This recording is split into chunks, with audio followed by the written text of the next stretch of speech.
नोटबंदी की मियाद पूरी होने के बाद और समाजवादी परिवार में चल रही उठापटक के बीच प्रधानमंत्री नरेंद्र मोदी साल 2017 की पहली रैली कर रहे हैं। इस रैली से यूपी का सियासी पारा खूब चढ़ा। मोदी ने कहा कि कुछ लोग कह रहे हैं कि इस बार चुनाव में बीजेपी का 14 सालों का वनवास खत्म होगा। मुद्दा बीजेपी के 14 सालों के वनवास का नहीं है, मुद्दा ये है कि 14 सालों से यूपी के विकास का वनवास हो गया है, लेकिन अब ये वनवास खत्म होने वाला है। उत्तर प्रदेश की सेवा करने का अवसर भारतीय जनता पार्टी को मिला था। 14 साल बीत गए बीच में। आज युग ऐसा है कि सरकार बदलने के 6 महीने में पुरानी सरकार को लोग भूल जाते हैं। लेकिन आज मैं बड़े गर्व के साथ कह सकता हूं, बड़े संतोष के साथ कह सकता हूं कि कल्याण सिंह जी के नेतृत्व में, राम प्रकाश जी के नेतृत्व में, राजनाथ जी के नेतृत्व में भारतीय जनता पार्टी की जो सरकार चली, आज 14 साल के बाद भी उत्तर प्रदेश के लोग उसे याद करते हैं और वर्तमान सरकारों के साथ उसकी तुलना करते थे। भाइयों बहनों,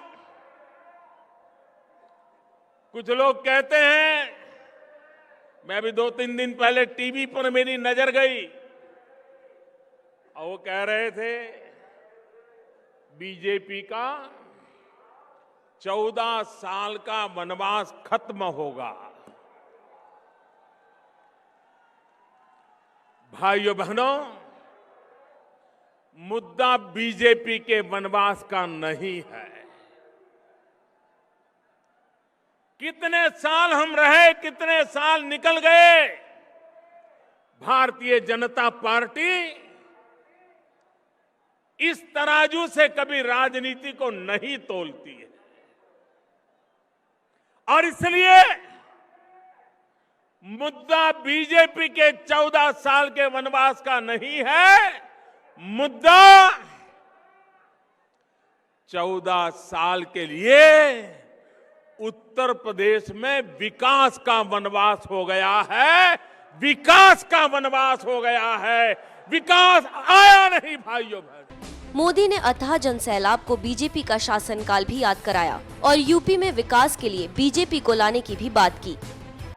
अटल बिहारी वाजपेयी जी की कर्मभूमि है।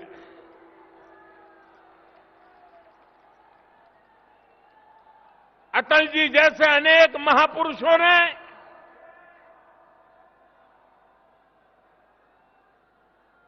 अपनी जवानी इस धरती पर खपाई। लखनऊ के प्रति उनका लगाव, लखनऊ के लिए कुछ करने का उनका अविरत प्रयास, जो आज भी लखनऊ में महसूस होता है। जो पॉलिटिकल पंडित हैं, चुनाव के हिसाब किताब लगाते हैं, उत्तर प्रदेश का चुनाव किस दिशा में जाएगा, उसका हिसाब किताब जो लगा रहे हैं,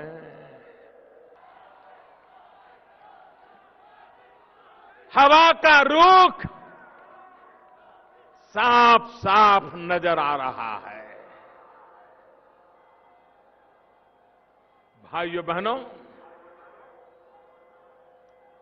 उत्तर प्रदेश की सेवा करने का अवसर भारतीय जनता पार्टी को मिला था। 14 साल बीत गए बीच में। आज युग ऐसा है कि सरकार बदलने के 6 महीने में पुरानी सरकार को लोग भूल जाते हैं। लेकिन आज मैं बड़े गर्व के साथ कह सकता हूं, बड़े संतोष के साथ कह सकता हूं कि कल्याण सिंह जी के नेतृत्व में, राम प्रकाश जी के नेतृत्व में, कुछ लोग कहते हैं, मैं भी 2-3 दिन पहले टीवी पर मेरी नजर गई और वो कह रहे थे बीजेपी का 14 साल का वनवास खत्म होगा। भाइयों बहनों, मुद्दा बीजेपी के वनवास का नहीं है। कितने साल हम रहे, कितने साल निकल गए, भारतीय जनता पार्टी इस तराजू से कभी राजनीति को नहीं तोलती है और इसलिए मुद्दा बीजेपी के 14 साल के वनवास का नहीं है, मुद्दा 14 साल के लिए उत्तर प्रदेश में विकास का वनवास हो गया है, विकास का वनवास हो गया है, विकास आया नहीं भाइयों बहनों। पीएम मोदी ने कांग्रेस, बीएसपी, एसपी पर निशाना साधा। बोले, एक दल 15 साल से बेटे को स्थापित करने में लगा है, दूसरा दल पैसा बचाने में जुटा है और तीसरा दल परिवार बचाने में लगा है। कुछ दल ऐसे हैं जिनका उत्तर प्रदेश में अता पता ही नहीं है। एक दल ऐसा है जो अपने बेटे को प्रस्थापित करने के लिए पिछले 15 साल से कोशिश कर रहा है, लेकिन अभी तक कहीं दाल गलती नजर नहीं आ रही। दूसरा दल ऐसा है, वो इस चिंता में है कि पैसे कहां रखे, वो पैसे बचाने में लगे हैं, दूर दूर की बैंक खोज रहे हैं, जिन बैंकों में पैसे जमा करके निकल जाए, बच जाए। तो एक दल पूरी तरह पैसों को बचाने में लगा हुआ है और तीसरा दल है जो पूरी ताकत परिवार का क्या होगा उसमें लगे हुए हैं। अब उत्तर प्रदेश की जनता को तय करना है, पैसों को बचाने के लिए पूरी पार्टी जहां लगी हुई है, वो उत्तर प्रदेश को बचा पाएंगे क्या? जो पूरी पार्टी परिवार के उसमें लपट गई है, क्या वो उत्तर प्रदेश को बचा पाएंगे क्या? भाइयों बहनों, आज एक तरफ पैसे बचाने वाली पार्टी, एक तरफ परिवार में उलझी पार्टी, एकमात्र पार्टी भारतीय जनता पार्टी है जो उत्तर प्रदेश को बचाने के लिए आई है।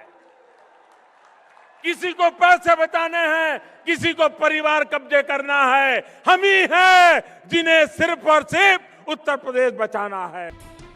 मोदी ने इंदिरा के अंदाज में भी बयान दिया। कहा कि आपने कभी एसपी बीएसपी को एक साथ देखा है? जब बीएसपी कहती है कि सूरज उग रहा है तो एसपी कहती है कि सूरज डूब रहा है, लेकिन इतने सालों के बाद एक मुद्दे पर दोनों इकट्ठे हो गए। कह रहे हैं मोदी को बदलो। आपने कभी सपा बसपा को एक साथ देखा है? अगर सूरज निकलता है, अगर सपा वाला बोलेगा कि सूरज निकला है तो बसपा वाला बोलेगा नहीं, सूरज गल रहा है। इतना दोनों के बीच में झगड़ा है कि नहीं है? विरोध है कि नहीं है? इतने सालों के बाद एक मुद्दे पर दोनों इकट्ठे हो गए, दोनों इकट्ठे हो गए, दोनों मिलकर के कह रहे हैं कि मोदी को बदलो, मोदी को हटाओ। मोदी कह रहा है नोट बदलो, काला धन हटाओ। निर्णय आपको करना है, निर्णय आपको करना है भाइयों बहनों। हाँ, वो कहते हैं मोदी हटाओ, मैं कहता हूं काला धन हटाओ। वो कहते हैं मोदी हटाओ, मैं कहता हूं भ्रष्टाचार हटाओ। देश की जनता को तय करना है कि हमें क्या करना है। नरेंद्र मोदी ने समाजवादी सरकार के 5 साल पर भी कटाक्ष किया और कहा कि समाजवादी सरकार विकास के लिए यूपी में नहीं है। मेरे सब एमपी दिन रात शिकायत करते थे कि अगर कोई बात बताए, ये उत्तर प्रदेश की सरकार करती नहीं है। किसका नुकसान हुआ? क्या यही खेल खेलते रहोगे क्या? भाइयों बहनों, जब से दिल्ली में हमारी सरकार बनी है, उत्तर प्रदेश सरकार को हर वर्ष फाइनेंस कमीशन के माध्यम से 1 लाख रुपया जितनी रकम खर्च करने के लिए ज्यादा मिली है। 1 लाख करोड़ रुपया कम नहीं होता है। 2.5 साल में 2.5 लाख करोड़ रुपया, भाइयों बहनों, अकेले दिल्ली सरकार के पैसों का अगर सही उपयोग हुआ होता तो आज उत्तर प्रदेश कहां से कहां पहुंच गया होता। लेकिन भाइयों बहनों, यहां पर विकास इनकी प्राथमिकता नहीं। मैं मेरे किसान भाइयों को कहना चाहता हूं, क्या कारण है कि गन्ना किसानों के पैसे इतने सालों तक लटके रहे? हम जब आए तब 20-22 हजार करोड़ रुपया बकाया था। दिल्ली सरकार ने, हम लोगों ने बैठकर के योजना बनाई, परिणाम ये आया, देश की जनता के साथ राजनीति नहीं होनी चाहिए। दलों की राजनीति दलों तक सीमित होनी चाहिए। लेकिन भाइयों बहनों, विकास के आड़े भी जब राजनीति आती है, अपने पराये का भाव आता है, तो विकास रुक जाता है और जनता पिछड़ती चली जाती है। मोदी की परिवर्तन यात्रा में जुटे भीड़ को देखकर तो यही लग रहा है कि अगर ये भीड़ वोट में बदली तो बीजेपी के विजयी रथ को कोई रोकने वाला नहीं होगा। एनएमएफ न्यूज की रिपोर्ट।